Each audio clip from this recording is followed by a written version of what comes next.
आपने अक्सर सुना होगा कि हमारा ब्रोकर FCA से रेगुलेटेड है, हमारा ब्रोकर साइसेक्स से रेगुलेटेड है या हमारा ब्रोकर आसिक से रेगुलेटेड है। तो चलिए आज की इस वीडियो में हम मुकम्मल तौर पर समझते हैं कि ये रेगुलेशंस अथॉरिटीज क्या होती हैं, फॉरेक्स ब्रोकर के रेगुलेटेड होने से क्लाइंट्स को क्या फ़ायदा होता है, क्लाइंट्स के फंड किस हद तक सेफ होते हैं और क्या ब्रोकर को भी रेगुलेशन लेने से कोई फ़ायदा होता है। और साथ ही साथ हम ये भी जानने की कोशिश करेंगे कि ये लाइसेंस ब्रोकर को मिलता कैसे है।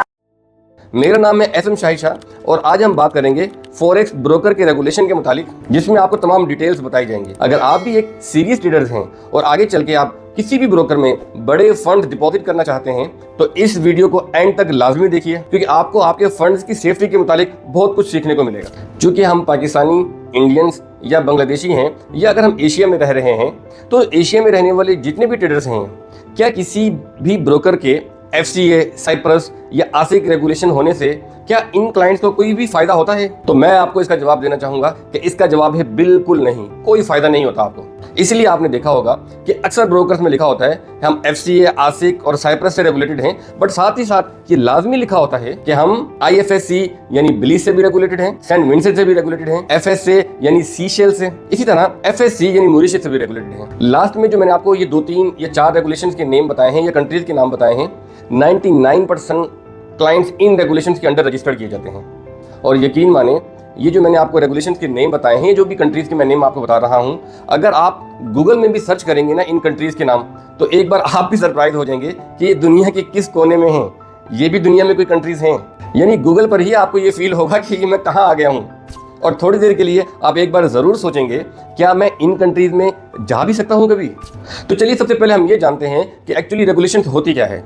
रेगुलेशन का मतलब ये होता है कि कोई भी फाइनेंशियल इंस्टीट्यूशन या ब्रोकर किसी भी एथोराइज्ड और कानूनी इदारे के अंडर ऑपरेट कर रहा हो, यानी कि उस कंट्री के फाइनेंशियल लॉ को प्रॉपर फॉलो करते हुए ऑपरेट कर रहा हो।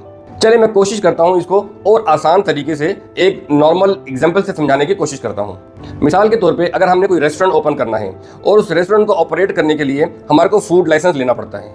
अब ये फूड लाइसेंस लेने के लिए कुछ डॉक्यूमेंटेशन सबमिट करनी होती है फूड अथॉरिटीज को। इसका मुझे अच्छे से बिल्कुल मालूम नहीं है, बट एग्जाम्पल के तौर पर बता रहा हूँ कि पहले उस अथॉरिटी को आपने डॉक्यूमेंट सबमिट करने होते हैं, फिर अथॉरिटीज के लोग आपके पास आते हैं, वो आके चेक करते हैं कि आपके जो इस रेस्टोरेंट के अंदर जो फूड स्टोरेज का जो सिस्टम है प्रॉपर हाइजेनिक है या नहीं है। फिर देखते हैं कि क्या यहाँ पर जो पानी दिया जा रहा है वो पानी ठीक है या नहीं है। फिर चेक किया जाता है कि यहाँ पर जो आपने फूड का जो डिस्पोजल सिस्टम है उसको प्रॉपर सही से रखा हुआ है या नहीं रखा हुआ। क्या इस रेस्टोरेंट के अंदर जो भी स्टाफ काम करने वाला है, जो शेफ हैं या जो भी वेटर्स वगैरह हैं, क्या उनको कोई बीमारी तो नहीं है ऐसी जिससे उनके कस्टमर्स के लिए प्रॉब्लम हो, ताकि आवाम को एक बेहतरीन, साफ सुथरा और अच्छा फूड सर्व किया जाए। बिल्कुल इसी तरह फॉरेक्स ब्रोकर को भी फाइनेंशियल मार्केट के अंदर ऑपरेट करने के लिए रेगुलेशन अथॉरिटीज से लाइसेंस लेना बहुत ज़रूरी होता है। इन रेगुलेशन अथॉरिटीज की तरफ से ब्रोकर के सिस्टम को, ब्रोकर के कैपिटल, क्लाइंट्स के फंड्स और बिजनेसेस की प्रैक्टिस को बहुत ही सख्त मॉनिटर किया जाता है और इन ब्रोकर के सेग्रीगेट अकाउंट प्रॉपर चेक किए जाते हैं। मिनिमम डिपॉजिट कैपिटल को वेरीफाई किया जाता है। जब कोई ब्रोकर ये तमाम मराहिल कंप्लीट करता है तब कहीं जाके उसको लाइसेंस दिया जाता है। और जब कोई ब्रोकर तमाम रेगुलेटरी अथॉरिटीज़ को प्रॉपरली फॉलो करके लाइसेंस हासिल कर लेता है तब वो एक रिस्पॉन्सिबल फाइनेंशियल इंस्टीट्यूशन माना जाता है। लेकिन अगर उसके बावजूद भी क्लाइंट्स के विड्रॉवल को रोके या फंड्स को होल्ड करे या किसी भी तरह की अनफेयर एक्टिविटी करे क्लाइंट्स की ट्रेडिंग के साथ, तो क्लाइंट्स के पास एक रेगुलेटर अथॉरिटी का ऑप्शन होता है, तो वो अपनी ऑफिशियल कंप्लेन वहां फाइल कर सकता है। और अगर आपका प्रॉपर प्रूफ हो जिसमें हर चीज आपकी ट्रेडिंग एक्टिविटीज शो हो और बिल्कुल फेयर ट्रेडिंग की गई हो, लेकिन ब्रोकर जानबूझ के फंड्स को होल्ड कर रहा है, तो रेगुलेटर अथॉरिटीज के पास पूरी पावर होती है कि वो ब्रोकर को बहुत भारी जुर्माना दे सकें, या हो सकता है ब्रोकर का लाइसेंस भी कैंसिल कर सकते हैं अगर मल्टीपल कंप्लेंट्स आए तो। मतलब ये हुआ कि रेगुलेशन सिर्फ दिखावे का मतलब नहीं है। एक्चुअली रेगुलेशन एक बहुत बड़ी और बहुत ही पावरफुल अथॉरिटी होती है जो कि क्लाइंट्स के तहफ़्फ़ुज़ के लिए होती है, क्लाइंट्स के राइट के लिए होती है और ब्रोकर की अकाउंटेबिलिटी के लिए होती है। अब हम बात करते हैं कि इस रेगुलेशन से क्लाइंट्स को क्या फ़ायदा होता है। जब भी कोई ब्रोकर टॉप टियर रेगुलेशन, जैसे कि UK से रेगुलेशन, ऑस्ट्रेलिया की बाफिन जो कि जर्मनी की होती है, या साइप्रस की रेगुलेशन से जब रेगुलेटेड होता है, और अगर आपने जो अकाउंट रजिस्टर्ड किया है वो अकाउंट भी इन्हीं रेगुलेशंस के अंडर अगर हो, तो आपके फंड्स बिल्कुल सेपरेट यानी कि एक सेग्रीगेट अकाउंट्स में दिए जाते हैं। कभी भी आपको विड्रॉवल में कोई परेशानी नहीं होगी, बल्कि आपके विड्रॉवल में डिलेज भी कभी नहीं आएंगे।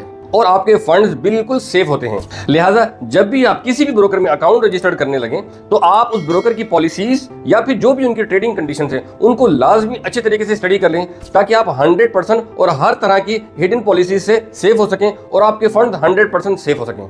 आइए अब हम बात करते हैं कि आपके फंड्स किस तरह और किस हद तक और कितने महफूज हो सकते हैं। जैसे कि मैंने आपसे पहले एक्सप्लेन किया कि अगर आपका trading account top tier regulation authorities के अंडर है, जैसे कि साइप्रस, यूके, जर्मनी या फिर साइप्रस के अंडर है, तो आपका सिर्फ कैपिटल ही नहीं बल्कि अगर आपने प्रॉफिट भी किया है तो आपका प्रॉफिट भी 100% सेफ होगा। यानी अगर आपने ब्रोकर की तमाम पॉलिसीज को फॉलो करते हुए ट्रेडिंग किया है और ट्रेडिंग करके प्रॉफिट अर्न किया है तो वो प्रॉफिट भी आपका 100% प्रोटेक्टेड होगा। लेकिन याद रखें, यहाँ एक बहुत ही इंपॉर्टेंट बात समझना बहुत जरूरी है। अक्सर ब्रोकर ने कुछ स्पेसिफिक ट्रेडिंग स्टाइल बिल्कुल अलाउ नहीं किया होता, जैसे कि आर्बिट्रेज है, कोई ब्रोकर अलाउ नहीं करता। HFT यानी कि हाई फ्रीक्वेंसी ट्रेडिंग, और उसके अलावा स्वैप अब्यूजिंग या फिर बोनस अब्यूजिंग, इस तरह की ट्रेडिंग एक्टिविटी कोई भी ब्रोकर अलाउ नहीं करता। और अगर आपने इस तरह की कोई भी ट्रेडिंग एक्टिविटी करके प्रॉफिट बनाया है तो यकीन करें कोई गारंटी नहीं है कि ब्रोकर आपका प्रॉफिट आपको देगा या नहीं देगा। और अगर आपने ब्रोकर की डिटेल पॉलिसीज पढ़कर और उन पॉलिसीज को फॉलो करते हुए अगर आपने ट्रेडिंग की है तो फिर आपका प्रॉफिट और आपके फंड दोनों बहुत ही सेफ होंगे। आपको किसी भी तरह का कोई भी लीगल या फाइनेंशियल इशू इंशाल्लाह कभी नहीं होगा। इन शॉर्ट मैं ये कहना चाहूंगा, follow the brokers terms and trade with ethically and your entire funds remain safe. अब हम बात करते हैं, क्या ब्रोकर को भी रेगुलेशन लेने से कुछ फायदा होता है? ब्रोकर को जो सबसे बड़ा फायदा मिलता है वो है मार्केट का ट्रस्ट और क्रेडिबिलिटी।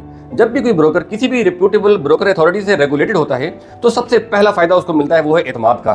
और यही एतमाद और ट्रस्ट बहुत बड़े इन्वेस्टर्स को अपनी तरफ अट्रैक्ट करता है, क्योंकि हाई नेटवर्थ इंडिविजुअल्स और इंस्टीट्यूशनल क्लाइंट्स जिन्होंने मिलियंस ऑफ डॉलर डिपॉजिट करने होते हैं वो सिर्फ इसी तरह के ब्रोकर्स को ढूंढते हैं और इसी तरह के ब्रोकर को प्रेफर करते हैं ट्रेडिंग करने के लिए। इसके अलावा रेगुलेशन लेने के बाद ब्रोकर बहुत ही आसानी से मल्टीपल कंट्रीज के अंदर अपनी ऑफशोर कंपनीज रजिस्टर्ड करा सकता है। इसे ग्लोबली पार्टनरशिप बनाने में बहुत कन्वीनियंस मिलती है और वो बहुत बड़े बड़े ब्रांड के साथ कोलैबोरेशन करके, जैसे कि फुटबॉल क्लब हैं, बहुत बड़े बड़े फिनटेक्स हैं और बहुत बड़े बड़े फाइनेंशियल इंस्टीट्यूशन के साथ कोलैबोरेशन करके बहुत ज्यादा बेनिफिट लेता है। और ब्रोकर अपने इसी रेगुलेशंस को अपनी वेबसाइट पे मेंशन करते हुए अपनी डोमेन की अथॉरिटी को स्ट्रॉन्ग करता है, जिससे उसकी एसईओ में भी बूस्टिंग मिलती है और ट्रस्ट फैक्टर भी बहुत इंक्रीज हो जाता है। इन शॉर्ट मैं ये कहना चाहूंगा, strong regulation, strong reputation and more clients, big business. यही तो वो वजह है कि जो बड़े ब्रोकर्स हैं वो बहुत लाखों और मिलियंस डॉलर रेगुलेशन पे इन्वेस्ट कर रहे होते हैं और यही रेगुलेशन बाद में उनका बिजनेस एसेट बन जाता है। और इस वीडियो को हम यहीं पर एंड करते हैं क्योंकि वीडियो बहुत लंबी हो रही है। इस वीडियो के अंदर हमने मेजर पॉइंट्स आपको बताए हैं। हमारे इसी वीडियो के पार्ट 2 के अंदर हम आपको इसका सॉल्यूशन बताने वाले हैं। हमारी इस वीडियो को लाइक करें, शेयर करें और बेल आइकन को लाजमी दबाएं। खुदा हाफिज।